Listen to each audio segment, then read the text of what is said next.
Hi there, my name is Haley. I am 35 years old and I am a survivor of strong-willed child trauma. In light of James Dobson's death, I feel compelled to share my story. So I'm going to be honest with you guys, I didn't even remember who he was until I saw about his death and I started looking it up, and now I remember why I didn't remember who he was. Um, I don't know if I ever made the connection before now. Um, but here we are. When I was 8 years old, my mom lost custody of me due to depression, mental illness, and addiction from the incredibly abusive marriage that she was in.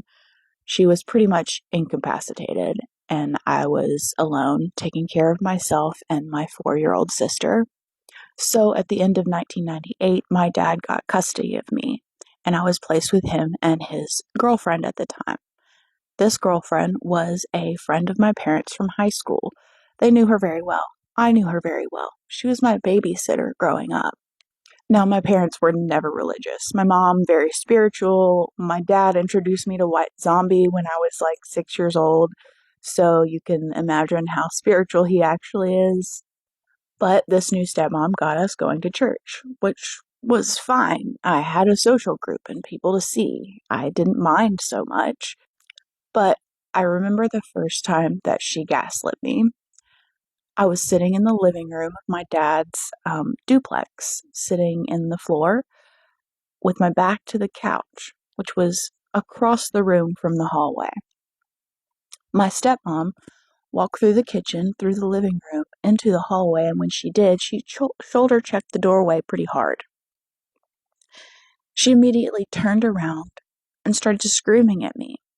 How fucking dare you push me into that door? Child, you shouldn't be touching adults like that. Like, it was intense and really aggressive, but I was still sitting in the floor. And I remember that moment haunted me for so many years.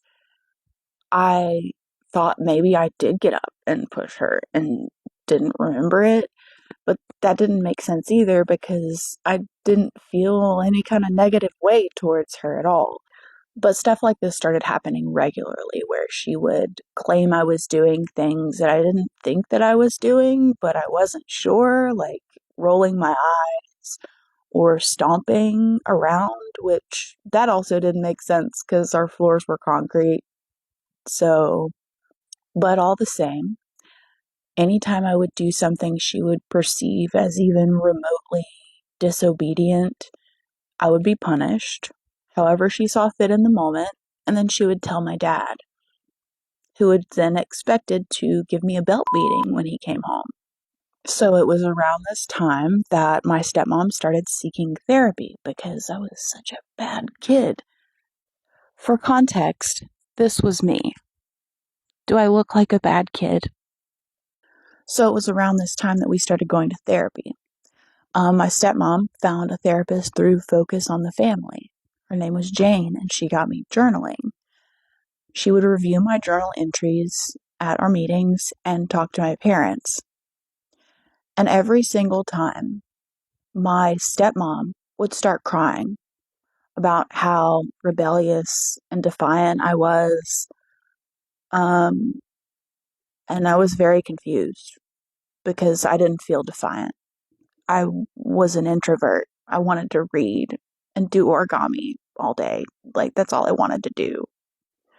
And in response to this, Jane told my parents that I was seeking attention, that negative attention is better than no attention, and that was the problem. And my arguing that at all, in any way, was proof of my defiance. So things got much worse after that.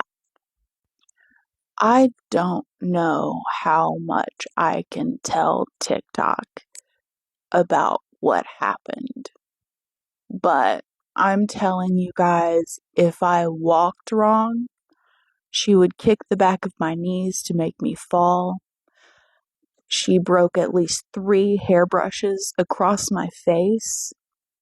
She would even bust in on me in the shower if I was taking too long or if the water seemed too hot. She would also pinch the back of my arms until they bled. At one point, I had bruises up and down both sides of my arms. If she had access to my hands, she would dislocate my fingers. At one point, all of my fingers have been dislocated, one or two at a time.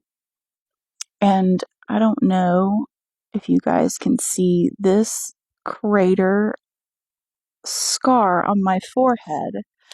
That is from where she punched me in the head with a French barrette in my hair, and it lodged in my forehead.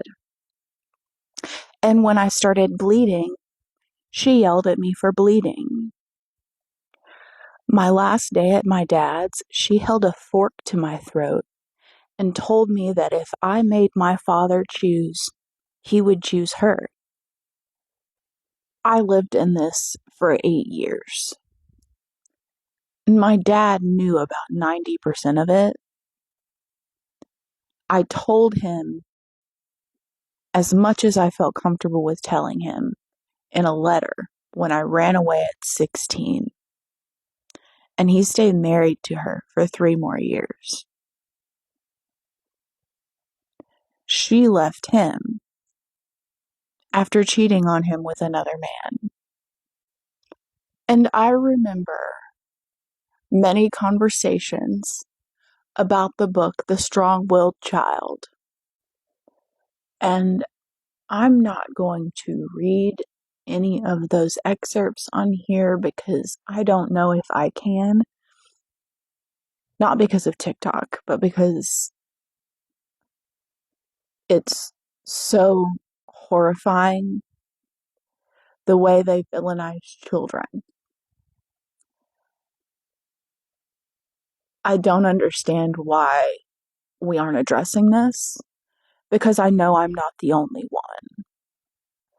It's also of note to mention that during this time, she was a softball coach, heavily involved in PTA, and a substitute teacher.